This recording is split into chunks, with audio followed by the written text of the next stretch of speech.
کلام پاک سیکھ لو اور لوگوں کو سکھاؤ. مجھ سے فرائض یعنی وراثت کی تقسیم کا نظام سیکھ لو اور لوگوں کو سکھاؤ. اور یہی وہ وجہ ہے کہ فرائض کو یعنی فرائض عام طور پہ فقہی اصطلاح ہے. اس فقہی اصطلاح کے مفہوم میں یہ آتا ہے کہ وراثت کی تقسیم کا جو پورا حساب ہے، سسٹم لمبا چوڑا ہے، یہ چھوٹا موٹا نہیں ہے. یہ پورے سسٹم کو عام طور پر عربی میں فرائض سے تعبیر کرتے ہیں. لہذا آپ صلی اللہ علیہ وسلم نے فرمایا کہ دیکھو فرائض خاص طور پر سیکھو کیونکہ بہت نازک ہے، اس کے احکام سمجھنے کے قابل ہے. اور اسی لیے وراثت کے مسئلے میں ہمیشہ علماء بہت محتاط رہے اور مفتی حضرات کا ایک گروپ رہا جو اسپیشلائزیشن کرتا ہے کیسے تقسیم کی جائے، کس کو کیا حصہ ملنا چاہیے قرآن حدیث کی روشنی میں. اور بہت تفصیل ہے. اس کو یہ نہیں سمجھنا چاہیے جس کو ہم لوگ انگلش میں کہتا ہے نا بہت لائٹ لیا انہوں نے، اس طرح کی حرکت نہیں ہونی چاہیے. بہت اہم مسئلہ ہے، بڑی اہمیت کے ساتھ اس مسئلے کو ہم سمجھیں اور ہماری زندگی میں یہ مسئلہ جاری ہونا چاہیے. اب اللہ تعالیٰ نے آیت نمبر 11 میں جو بات ارشاد فرمائی، یوصیکم اللہ فی اولادکم، تمہاری اولاد کے سلسلے میں اللہ تعالیٰ تم کو تاکید کرتا ہے. کیا تاکید فرمائی اللہ تعالیٰ نے؟ للذکر مثل حظ الانثیین، کہ اولاد میں لڑکے اور لڑکیاں ہیں تو لڑکے کو 2 حصے، لڑکی کو 1 حصہ ملے گا. ابھی اس پہ جو اعتراضات ہے وہ بھی آپ کی خدمت میں عرض کرتا ہوں کیا ہے اور اس کا حل بھی کیا ہے. کہ اگر مرحوم یا مرحومہ خاتون ہو یا مرد ہو، ان میں سے کسی کی وفات ہو رہی ہے تو ان کے ترکے میں جو مسئلہ ہوگا وہ یہ کہ لڑکے اور لڑکیاں ہیں نہیں، سب سے پہلے اولاد کو دیکھا جائے گا. پہلا حکم اللہ تعالیٰ نے اولاد کا دیا. لیکن اس سے پہلے اللہ تعالیٰ نے یہ بات بھی ارشاد فرما دی، آگے چل کے آ رہا ہے کہ ساری کی ساری میراث اور ترکہ یہ پورا کا پورا تقسیم کرنے سے پہلے یاد رکھو 3 چیزیں مد نظر رکھی جائیں گی. ان 3 چیزوں میں تجہیز و تکفین کا خرچہ، مرحوم کی جو تکفین کا خرچہ ہے، کفن کا خرچہ ہے، وغیرہ وغیرہ، بہت اعتدال کے ساتھ، کوئی اس میں اسراف نہیں کیا جائے گا، 1 پیسہ بھی اسراف نہیں کیا جائے گا. اعتدال کے ساتھ تجہیز و تکفین کا خرچہ نکالا جائے گا. ہمارے معاشرے میں عام طور پر یہ رواج ہے اور اس میں کوئی برائی نہیں ہے، شریعت کے خلاف نہیں ہے یہ کہ قریبی رشتہ داروں میں کوئی کھڑا ہو جاتا ہے وہ خرچہ کر لیتا ہے. مرحوم کے بھائی کبھی کھڑے ہو جاتے ہیں، کبھی اور کوئی کزن کھڑے ہو جاتے ہیں، کہتے ہیں بھائی لے لو. چونکہ خاندان کو صدمہ ہوتا ہے، سب پریشانی میں لگے رہتے ہیں، کوئی حرج نہیں. اگر کوئی صاحب خوشی سے خرچہ اٹھا رہے ہیں اس پر کوئی اعتراض نہیں. لیکن خرچہ کرنے والے بعد میں یہ کہیں کہ یہ اتنا خرچہ ہوا مجھے دیا جائے تو دینا ضروری ہے. یہ 5,000 ہوئے، 10,000 ہوئے، 20,000 ہوئے. قیمتی قبرستانوں میں جانا بھی نہیں چاہیے، 1-1 لاکھ 1.5 لاکھ دینا پڑتا ہے. اندر تو جو ہونا ہے وہ ہوگا، اوپر چاہے آپ بندارا ہی اس میں ہو چاہے آپ تالاب کٹے پہ ہو، سب برابر ہوتا ہے. اندر کے لیے ہم کوشش کریں، اوپر کے لیے کوشش نہ کریں. تو یہ خرچے دینا پڑے گا اگر ڈیمانڈ ہے مطالبہ، کوئی کمپرومائز نہیں ہوگا. نمبر 2، اگر مرحوم میت وہ قرض لیے ہوئے گزرے ہیں تو ان کا پورا قرضہ ادا کیا جائے گا، اگرچہ کہ پوری میراث قرضے میں ادا ہو جائے، کوئی عرض نہیں. اگر مثلا کسی شخص نے 10 لاکھ چھوڑے اور ان کا 12 لاکھ قرضہ تھا، پورے 10 لاکھ ادا کر دیے جائیں گے، نہیں ملے گا وارث کو، وہ ہاتھ ملتا رہ جائے گا. لیکن قرض جو دیا ہوا ہے اس کا حق ہے نا، اس کا مال ہے. اور قرض لے کر گزر جانے کو اسلام نے پسند نہیں کیا. اللہ کے رسول صلی اللہ علیہ وسلم ارشاد فرماتے ہیں کہ شہید شہادت کے ساتھ ہی اس کا جنت میں استقبال ہوتا ہے، سوائے قرض کے. فرمایا اگر قرض ہے تو پھنسا رہ جائے گا، قرضہ معاف نہیں ہوتا. فرمایا صلی اللہ علیہ وسلم نے شہید کے لیے فرمایا کہ اس کا قرضہ معاف نہیں ہوتا. تو آپ اندازہ لگائیے کہ عام لوگ جو وفات پاتے ہیں تو لازمی بات ہے کہ بحیثیت مسلمان سب سے پہلے ان کا قرضہ ادا کرنا ہوگا، تجہیز و تکفین. اور نمبر 2 قرض. نمبر 3 اللہ تعالیٰ ارشاد فرماتا ہے کہ اگر انہوں نے میبادی وصیت یوصینا بہا او دین وصیت کر رکھی ہے تو وہ وصیت بھی جاری کی جائے گی. لیکن وصیت کتنے میں جاری کی جائے گی؟ وصیت جاری کی جائے گی 33.33 یعنی 1/3 کہتے ہیں ہم لوگ اردو میں.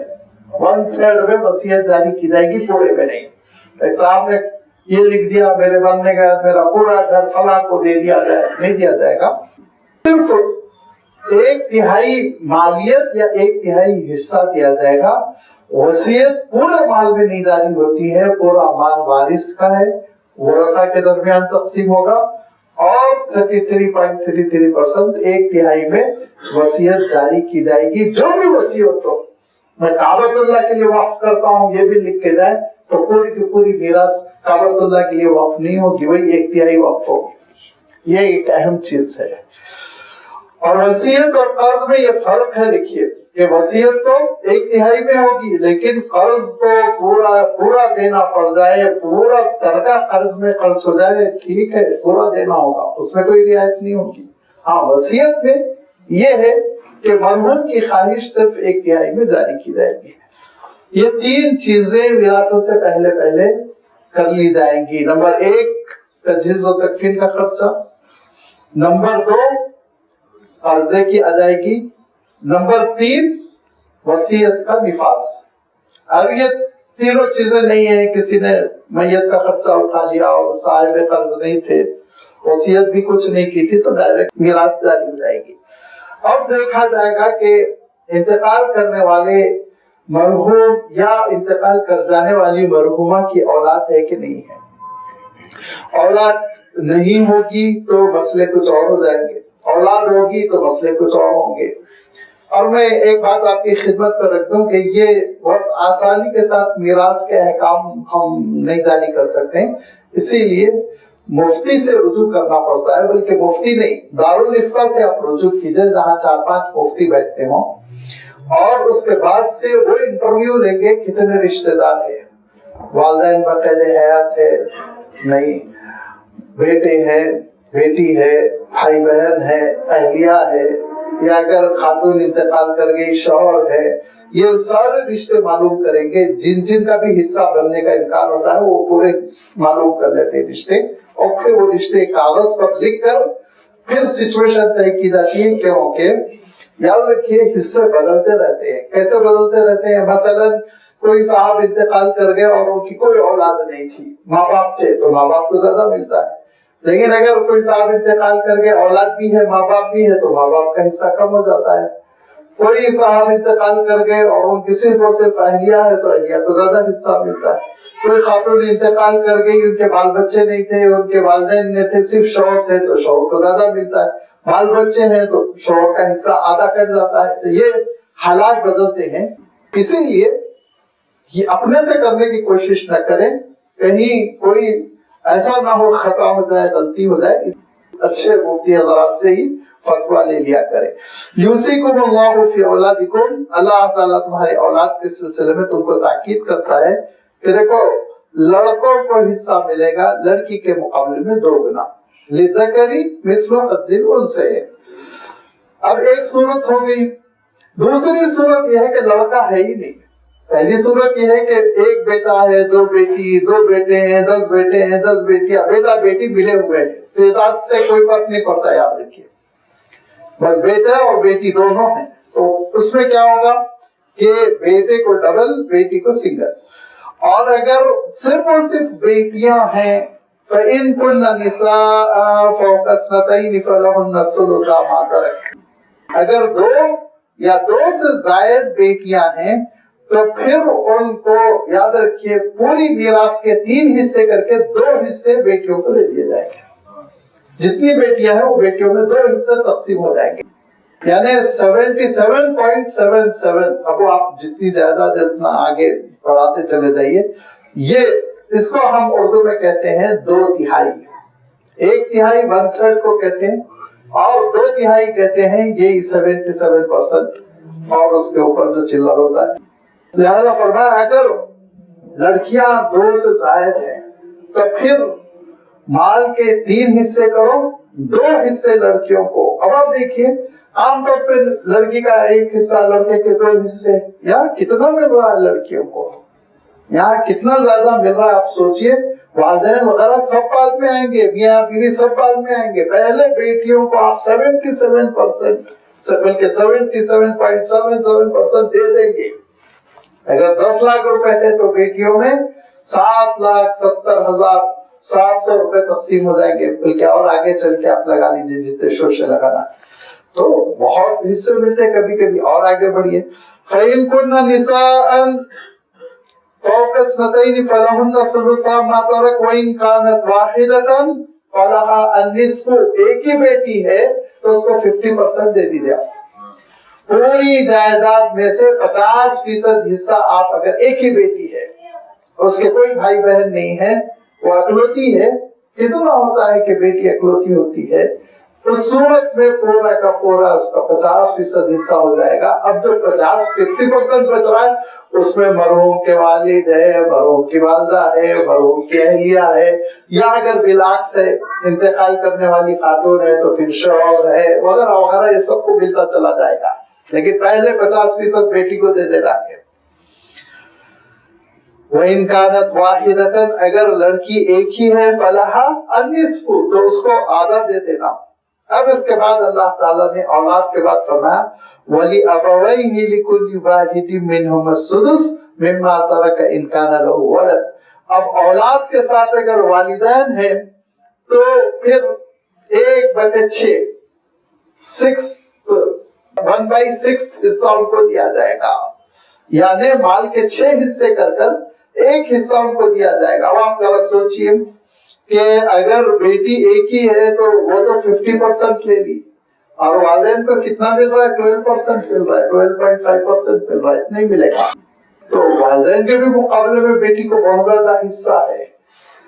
اور اگر اولاد نہیں ہے، مرنے والے، انتقال کر جانے والے، ان کو کوئی اولاد نہیں ہے، فَإِن لَمْ يَكُن لَهُ وَلَدٌ وَوَرِثَهُ أَبَوَاهُ اگر والدین ہی ہیں، نوجوان بیٹا ہے، شادی نہیں ہوئی تھی، یا نوجوان بیٹی ہے، شادی نہیں ہوئی، صاحب جائیداد تھی، کما رہا تھا، تو ایسی صورت میں ارشاد فرمایا سب سے پہلے ماں کو فَلِأُمِّهِ الثُّلُثُ 1/3 حصہ دے دیا جائے گا. وہی 33. پہلے ماں کو، باپ کا بعد میں دیکھیں گے.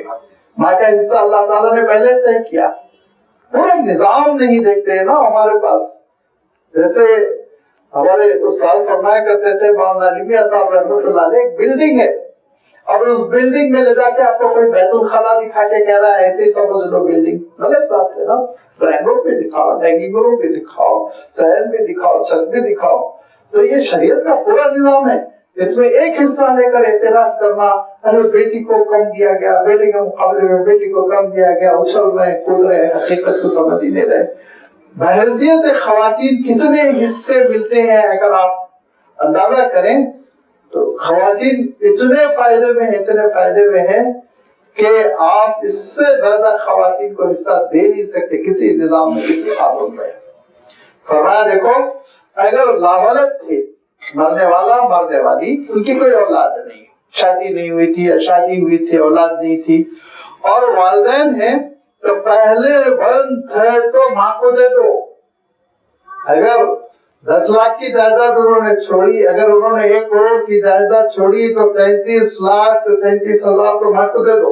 اب اس کے بعد جو بچے گا اس میں دیکھا جائے گا بھائی بہنوں کو کتنا دیا جائے گا. فَإِن كَانَ لَهُ إِخْوَةٌ فَلِأُمِّهِ السُّدُسُ مِن بَعْدِ وَصِيَّةٍ يُوصِي بِهَا أَوْ دَيْنٍ.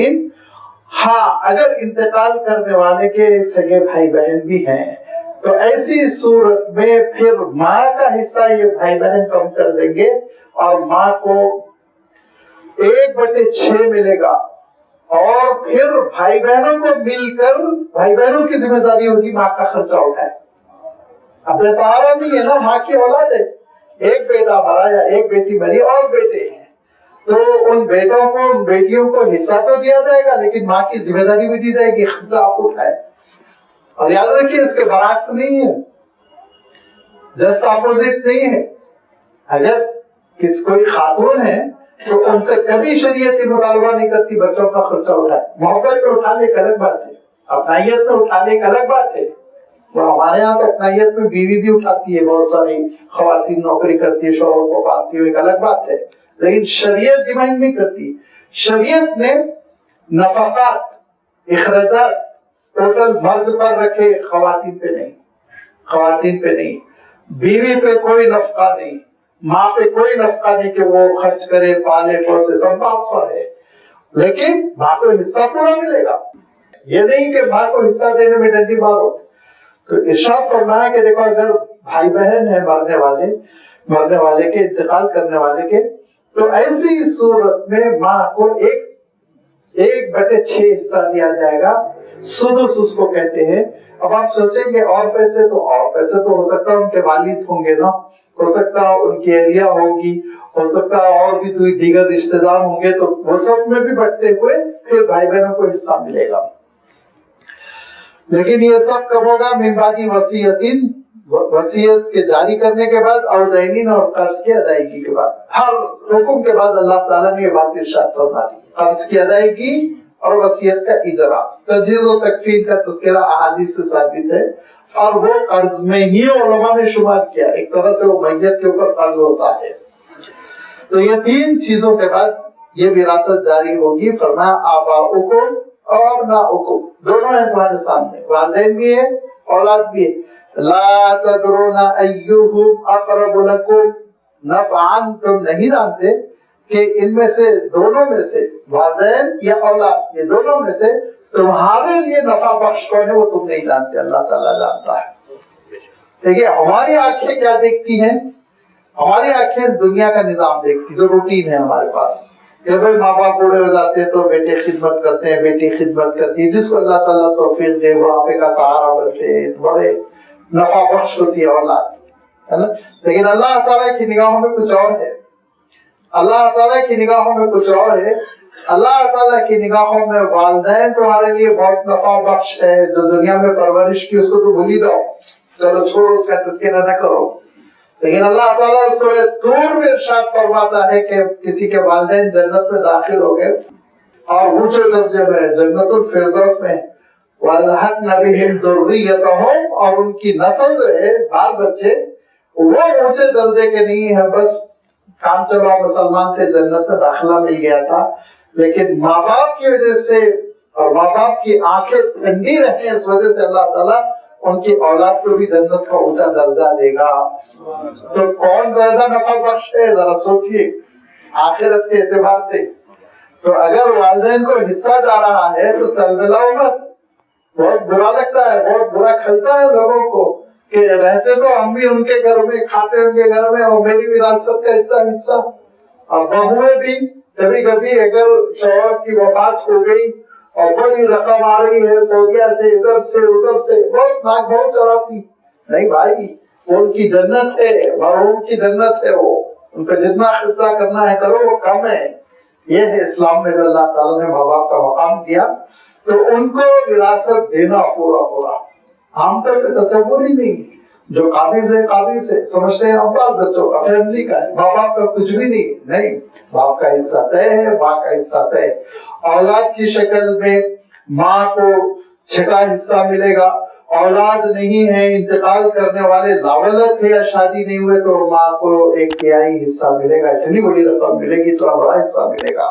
اب آپ سوچ لیجیے، آباؤکم، تمہارے آبا و اجداد، وہ ابناؤکم، یا بال بچے، لا تدرون، تم نہیں جانتے، ایہم اقرب لکم نفعا، نفع بخش تمہارے لیے زیادہ قریبی نفع تم کو کس سے مل رہا ہے. واللہ تعالیٰ جانتا ہے. فریضۃ من اللہ، اللہ تعالیٰ نے اسی لیے یہ فرض کر دیا کہ ماں باپ کو وراثت ملے گی. ان اللہ کان علیما، اللہ تعالیٰ اوریجنل علم والا ہے، سب جانتا ہے. انسان کی کمزوریوں سے بھی واقف اور انسان کی خوبیوں سے بھی واقف. لہذا وہ جو حکم بنائے گا، وہ جو شریعت سازی فرمائے گا، اپنے علم کی روشنی. حکیم ہے، اللہ تعالیٰ کے پاس ہر کام کے پیچھے سبب ہوتا ہے، حکمت ہوتی ہے، لاجک ہوتی ہے. انسان کی آنکھیں بسا اوقات دیکھتی ہیں، بسا اوقات نہیں دیکھتی. لہذا اللہ تعالیٰ جو خالق اور مالک ہے اس کا حکم ماننا یہ تمہاری نجات کے لیے ضروری ہے. اب دیکھیے، یہ ولادت کے مسئلے تھے. ماں باپ سے ہم پیدا ہوتے ہیں، اولاد ہم سے پیدا ہوتی تو ولادت کی بنیاد پر، آگے قرابت کی بنیاد پہ وَلَكُمْ نِصْفُ مَا تَرَكَ أَزْوَاجُكُمْ إِن لَّمْ يَكُن لَّهُنَّ وَلَدٌ، اگر کسی کی اہلیہ وفات کر گئیں اور یہ جوڑا لاولد تھا، ان کو اولاد نہیں تھی، خاتون کی کوئی اولاد نہیں تھی، تو شوہر کو 50% دیا جائے گا۔ وَلَكُمْ، اور تمہارے لیے نِصْفُ مَا تَرَكَ أَزْوَاجُكُمْ، تمہاری بیویوں کا آدھا ترکہ ہوگا اگر ان کو اولاد نہ ہو۔ اولاد ہو تو پہلے اولاد کا حصہ ہے، دیکھیے فَإِن كَانَ لَهُنَّ وَلَدٌ، اگر ان کو اولاد بھی ہے تو شوہر کا حصہ گھٹ جائے گا۔ فَلَكُمُ الرُّبُعُ مِمَّا تَرَكْنَ مِن بَعْدِ وَصِيَّةٍ يُوصِينَ بِهَا أَوْ دَيْنٍ، تو پھر 1/4 ملے گا، 25% ملے گا، 50% نہیں ملے گا۔ کیوں؟ 75% اولاد میں تقسیم ہوگا نا، اولاد تو حقدار ہے۔ اور یہ کب ہے؟ وصیت کے نافذ کرنے کے بعد، قرض کی ادائیگی کے بعد۔ میں نے عرض کیا نا، ہر حکم کے بعد اللہ تعالیٰ نے تاکید کر دی، اور وصیت وہ آپ جانتے ہیں 1/3 میں، اس سے زیادہ نہیں، اور قرض جتنا ہے وہ ادا کرنا ہے، وہ تو مجبوری ہے۔ وَلَهُنَّ الرُّبُعُ مِمَّا تَرَكْتُمْ إِن لَّمْ يَكُن لَّكُمْ وَلَدٌ، اگر کوئی انتقال کرنے والا مرد ہے اور اولاد نہیں تھی، لاولد تھے، تو ارشاد فرمایا کہ ان کی بیوہ کو، ان کی خاتون کو وہ 25% ملے گا، ربع یعنی 1/4 ملے گا، 4 حصے کر کے ایک حصہ یعنی 25%۔ یہاں پہ آپ کو ایسا محسوس ہو رہا ہے کہ خاتون کو ذرا کم، لیکن پھر آپ یاد رکھیے کہ خواتین کے اوپر کسی کا خرچہ نہیں ہے، بلکہ ان کا خرچہ خود کسی نہ کسی کے اوپر عائد ہو جائے گا۔ والد اگر باقاعدہ آتے وہ خرچہ کریں گے، بھائی ہے تو بھائی کے اوپر یہ لازمی ہو جائے گا، اسلامی عدالت فیصلہ کرے گی کہ تم خرچہ اٹھاؤ ان کا۔ فَإِن كَانَ لَكُمْ وَلَدٌ، اور اگر مرد کو اولاد تھی، فَلَهُنَّ الثُّمُنُ مِمَّا تَرَكْتُم مِّن بَعْدِ وَصِيَّةٍ تُوصُونَ بِهَا أَوْ دَيْنٍ، تو پھر خواتین کو 1/8 یعنی 12.5% دیا جائے گا۔ اور اولاد ہے، اولاد کے اوپر ذمہ داری دی جائے گی کہ بیوہ ماں کا پورا خرچہ آپ اٹھائیے، رہن سہن کا، گھر میں رہنے کا، سکونت کا، کھانے پینے کا پورا خرچہ اٹھانا اولاد کی ذمہ داری۔ اور اگر اسلامی حکم ہے اور اولاد نہیں اٹھا رہی ہے تو ان کو کورٹ سزا دے گی، باضابطہ قانون ہے یہ، ان کو سزا دی جائے گی کہ اپنے والدہ کا خرچہ اٹھاؤ تو پورا پورا۔ اب جو خاتون کو مل رہا ہے 1/8 12%، 12.5%، تو وہ زیور خرید لیں، دعوت کر لیں، بینک بیلنس کر لیں، ان کی مرضی، خرچہ نہیں اٹھانا ہے ان کو۔ اب موقع پہ خرچہ اٹھاتی ہو ایک الگ بات ہے، سفر کرتی ہے، عمرے کو جا کے حج کو جا کے خرچ کر لیتی ہے، وہ الگ بات ہے، لیکن خاتون مالک رہیں گی اور ان کے اوپر ذمہ داری نہیں۔ مرد پر یاد رکھیے ہمیشہ ذمہ داری رہے گی، باپ کی حیثیت سے ذمہ داری، شوہر کی حیثیت سے ذمہ داری، بیٹے کی حیثیت سے ذمہ داری۔ بیٹی سے اسلامی عدالت مطالبہ نہیں کرے گی ماں کا خرچہ دو، کبھی نہیں کرے گی، بیٹی کی کوئی ذمہ داری نہیں۔ ہاں اگر صرف اور صرف بیٹیاں ہیں تو ان سے ریکویسٹ کی جائے گی اپنے ماں کا خیال رکھو، ان کا خرچہ اٹھاؤ۔ شریعت نے ذمہ دار بنایا ہو مردوں کو، فرمان آگے آئے گی ہے الرجال قوامون علی النساء بما انفقوا، انفاق مرد کی ذمہ داری ہے، ارشاد فرمایا۔ فرمایا کہ دیکھو، اور اگر مرنے والے کی اولاد ہے تو بیوہ کو وہ 8واں حصہ ملے گا، یعنی 12.5%، جو کچھ تم چھوڑے جا رہے ہو من بعد وصیت توصون بها أو دین، قرضے کی ادائیگی وصیت کے اجرا کے بعد۔ وَإِن كَانَ رَجُلٌ يُورَثُ كَلَالَةً، اور ایک صاحب ایسے انتقال کر گئے کہ ان کے نہ اصول ہے نہ فروع ہے، یہ فقہی اصطلاح ہے۔ اصول سے مراد ماں باپ، دادا دادی، نانا نانی، فروع سے مراد بیٹا بیٹی، پوتا پوتی، نواسا نواسی، کچھ بھی نہیں ہے، اولادی نہیں ہوئی تھی، ضعیف ہو گئے تھے، لازمی بات ہے اولادی نہیں ہے تو پھر اولاد کی اولاد کا وجود نہیں ہوگا، اور ضعیف ہو گئے تھے تو ماں باپ کی وفات ہو گئی، تو ایسے شخص کو کہتے ہیں کلالۃ۔ کلالہ کے اصل معنی ہوتے ہیں کلہ کے معنی تھک جانا۔ یہ ایسے لوگوں کے مسئلے حل کرتے کرتے لوگ تھک جاتے ہیں، کس کو جائے گی، کب جائے گی، کتنی جائے گی، کون لے گا، چچا آئے گا، چچا بزاد بھائی آئے گا، بڑے مسائل ہوتے ہیں، اسی لیے عرب ان کو کلالہ کہتے تھے۔ ان کان رجل یورث کلالۃ، اگر کوئی شخص ان کی وراثت جاری ہو رہی ہے اس عالم میں کہ وہ لاولد بھی ہیں، ماں باپ بھی نہیں ہیں، اور امرأتن یا خاتون ہے، مرد ہو یا خاتون ہو، دونوں کے سلسلے میں اب پہلے دیکھا جائے گا کہ بھائی بہن ہے کہ نہیں ہے۔ وَلَوْ أَخٌ أَوْ أُخْتٌ فَلِكُلِّ وَاحِدٍ مِّنْهُمَا السُّدُسُ، بھائی اور بہن ہیں تو پھر ان کو بھائی اور بہن کو ایک ایک کو 1/6 1/6 دے دیں گے، 1/6 1/6، یعنی جائیداد کے 6 حصے کیے جائیں گے، ایک حصہ بہن کو دے دیا جائے گا، ایک حصہ بھائی کو دے دیا جائے گا، 4 حصے جو بچے ہیں اس کی پھر تقسیم دوسرے انداز میں ہوگی۔ سب سے پہلے بھائی کو اور بہن کو حصہ دیا جائے گا۔ اب یہاں دیکھیں برابر برابر ہے، یہاں کوئی خاتون کا حق کم نہیں کیا گیا، لہذا فرمایا کہ وَلَوْ أَخٌ أَوْ أُخْتٌ، ان کو بھائی بھی ہیں اور بہن بھی ہیں، فَلِكُلِّ وَاحِدٍ مِّنْهُمَا السُّدُسُ، تو ہر ایک کے لیے 1/6، یعنی وہی 6۔ فَإِنْ كَانُوا أَكْثَرَ مِنْ ذَلِكَ، لیکن اگر 2 سے زائد ہے، 2 بھائی 1 بہن ہے، 2 بہنیں 1 بھائی ہے، 5 ہے، 10 ہے، 12 ہے، اب اکثر ہے، زیادہ ہے، فَهُمْ شُرَكَاءُ فِي الثُّلُثِ مِنْ بَعْدِ وَصِيَّةٍ يُوصَىٰ بِهَا أَوْ دَيْنٍ غَيْرَ مُضَارٍ، تو ایسی صورت میں 1/3 مال کے 3 حصے کر 33.33 یہ بھائی بہنوں میں تقسیم کر دیا جائے گا، یہ بھائی بہن اس کے حقدار ہو جائیں گے، باقی جو بچا اس میں اور لوگوں کے حصے ہوں گے۔ یا پھر کہا اللہ تعالیٰ نے وصیت کے اجرا کے بعد اور قرض کی ادائیگی کے بعد غیر مضار، نہ قرض دار کو نقصان پہنچایا جائے گا، نہ جس کے لیے وصیت کی گئی اس کو نقصان پہنچایا جائے گا، وصیت من اللہ، یہ اللہ تعالیٰ کی جانب سے احکام ہے۔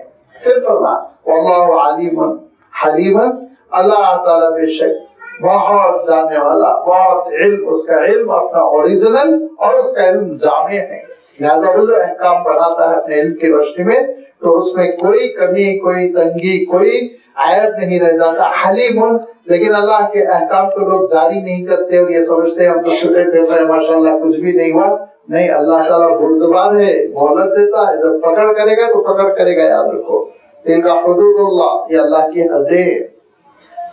اللہ کے رسول صلی اللہ علیہ وسلم فرمایا کرتے تھے نا، ہر ملک کی سرحد ہوتی ہے، ہر ملک کی سرحد ہوتی ہے، اور جو 2 ملک جہاں ملتے ہیں نا تو وہاں آپ جا کر دیکھیں کہ دونوں ملک کی سرحدوں کے بیچ میں ایک علاقہ ہوتا ہے، بہت زیادہ نہیں، 100 فٹ کا 200 فٹ کا ایک علاقہ ہوتا ہے، اور دونوں ملک اس بات کے پابند ہوتے ہیں کہ اس علاقے میں کوئی ایکٹیویٹی نہیں کریں گے، ادھر یہ ملک کی فینسنگ ہوتی ہے، ادھر اس ملک کی فینسنگ، بیچ میں جو علاقہ ہوتا ہے وہ اس کو کچھ کہتے ہیں کوئی خاص ایریا، اس میں دونوں ملک میں سے کوئی بھی نہیں جاتا، اور دونوں ملک میں اختیار رہتا اس میں جو آ جائے اس کو شوٹ کر دے، اگر اختلافات ہو، دوستی ہے تو الگ بات ہے۔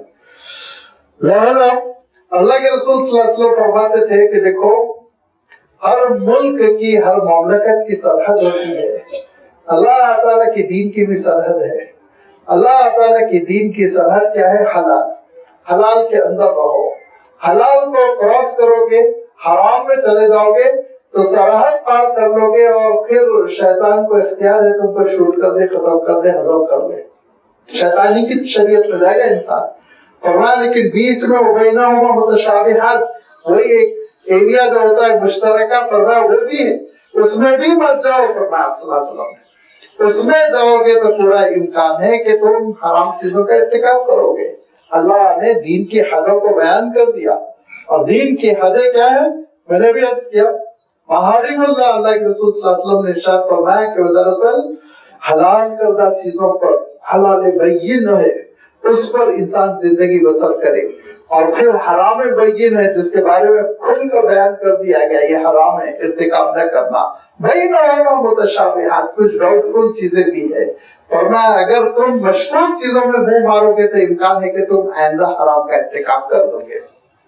کسی ڈرنک کے بارے میں کہا گیا کہ بھئی ہو سکتا ہے یہ حرام ہو، اس کے بارے میں شبہ ہے، اس میں تھوڑا نشہ رہتا ہے، تو پھر اس کو بھی یوز نہیں کرنا۔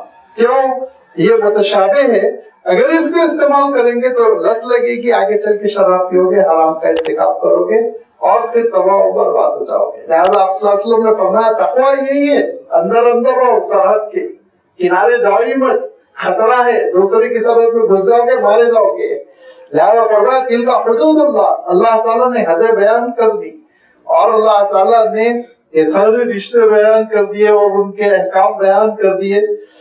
اس میں ایک چیز جو کلالہ کے سلسلے میں ہے، یہ کلالہ جو ہے وہ حکم ہے جو اس کی ماں شریک بھائی بہن کا ہے، اور باپ یا ماں اور باپ جس کو ہم سگے بھائی بہن کہتے ہیں، وہ سورہ نساء کے اخیر میں پھر آ رہا ہے۔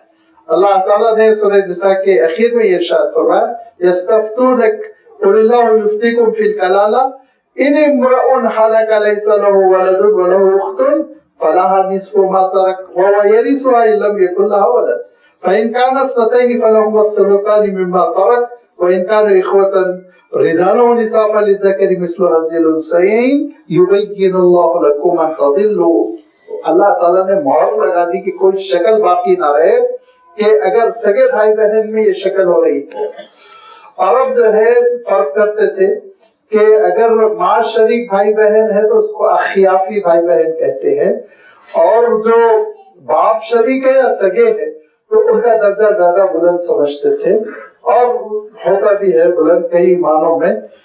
لہذا اللہ تعالیٰ نے یہاں ان کا حکم آگے یہ بیان فرمایا کہ اگر کوئی شخص ایسے وفات پا رہا ہے اور وَلَهُ أُخْتٌ ایک ہی بہن ہے تو 50% بہن کو دے دو، سگی بہن کو۔ سگی بہن ہے یا والد شریک بہن ہے تو پھر جس کے ماں باپ نہیں ہے اور اولاد نہیں ہے تو 50% بہن کو دے دو، ارشاد فرمایا 50%۔ سوچیے آپ، اچھا بھی جو ہے جان نکل جائے گی۔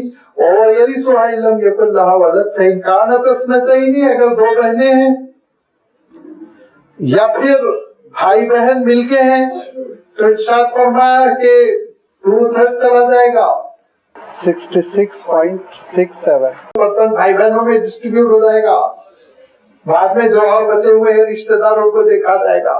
لہذا بھائی بہن کو بھی مقام دیا اللہ تعالیٰ نے، اور ان کے لیے بھی اللہ تعالیٰ نے حالات بیان کیے۔ لیکن اگر کسی کی اولاد ہے تو پھر بھائی بہن کا حصہ نہیں ہو جاتا، کیونکہ دیکھیے اسلام کا مزاج یہ ہے الاقرب فالاقرب، قریب ترین رشتہ دار پہلے حقدار ہوتا ہے۔ لہذا کسی کی والدہ باقاعدہ حیات ہے تو نانی کو وراثت نہیں دیں گے، ماں ہے نا قریب میں، ماں کو ملے گی، وہ اپنی ماں کو کچھ کرے یہ ایک الگ بات ہے، لیکن مرنے والے کی وراثت اوورٹیک کر کے ماں سے نانی کو نہیں شفٹ ہوگی۔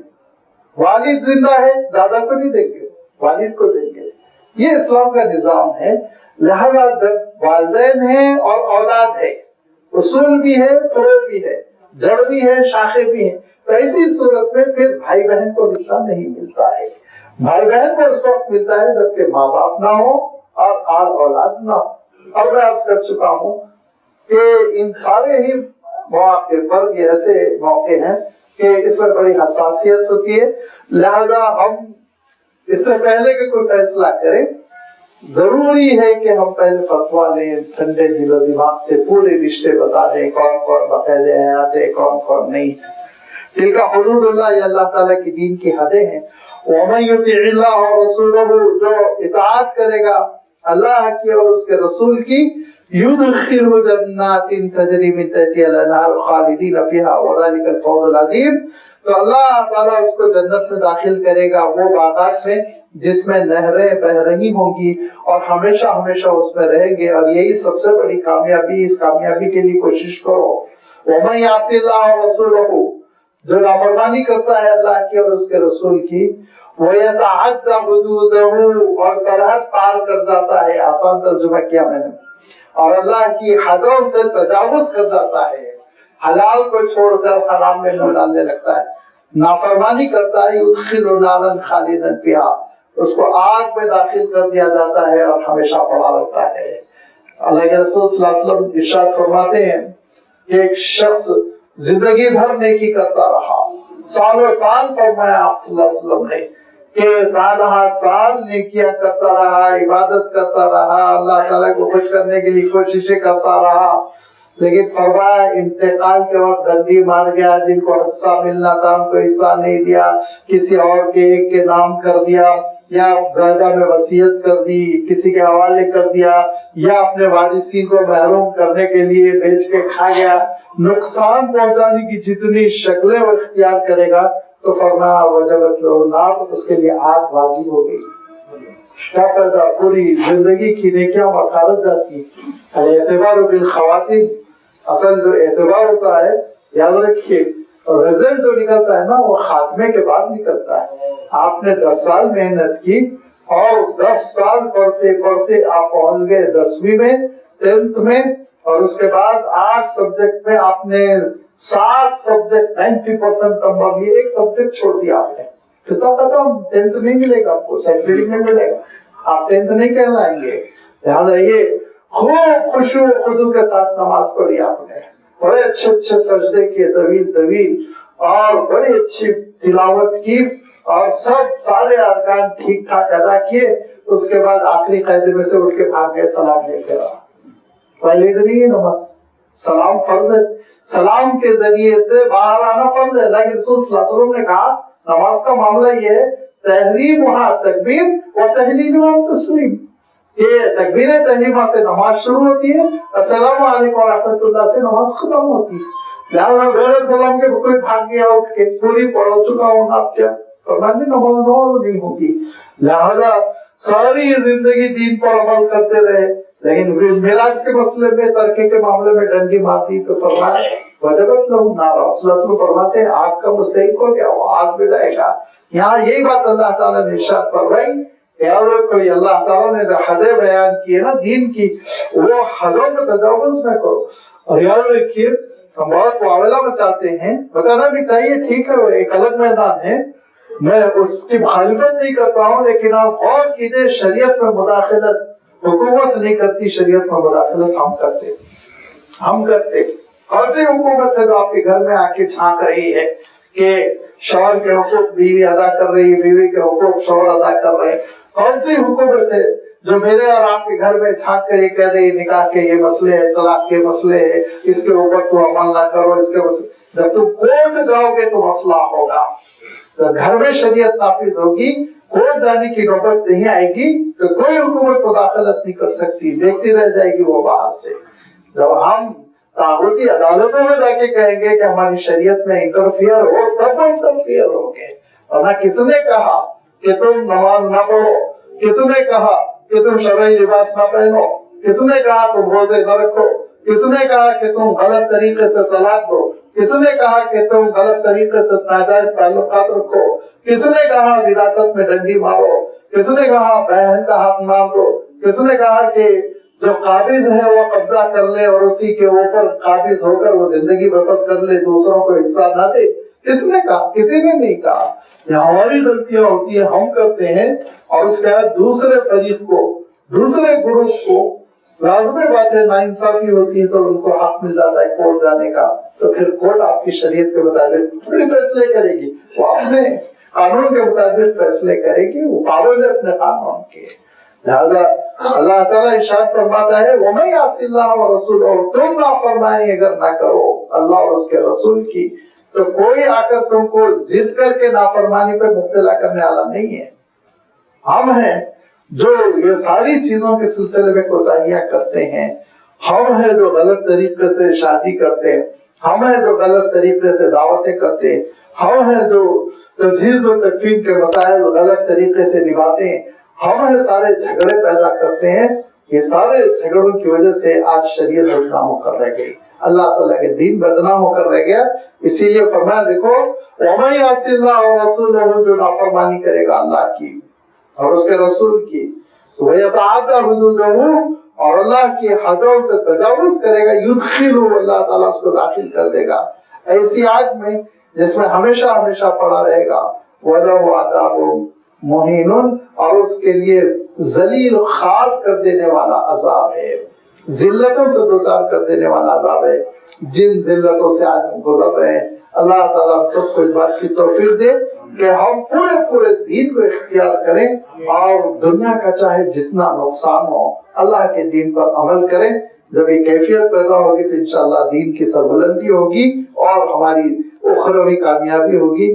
آگے اللہ تعالیٰ نے ہمارے خاندان میں اگر بے حیائی داخل ہو جائے تو اس بے حیائی کا کیسے علاج کیا جائے گا وہ احکام نازل فرمائے. انشاءاللہ اس کی وضاحت آئندہ اتوار آپ کی خدمت میں رکھی جائے گی. وآخر دعوانا ان الحمد للہ رب العالمین.